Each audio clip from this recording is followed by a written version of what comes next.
একেডাল বাঁহকে তিনি চেও কৰিব মাজৰ চেও খচালিৰ কামি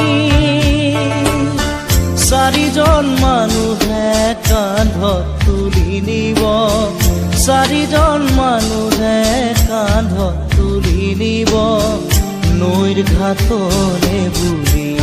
মোৰ মনাই ঐ নৈৰ ঘাটলে দেহৰ ভৰসা নাই বুজিছানে না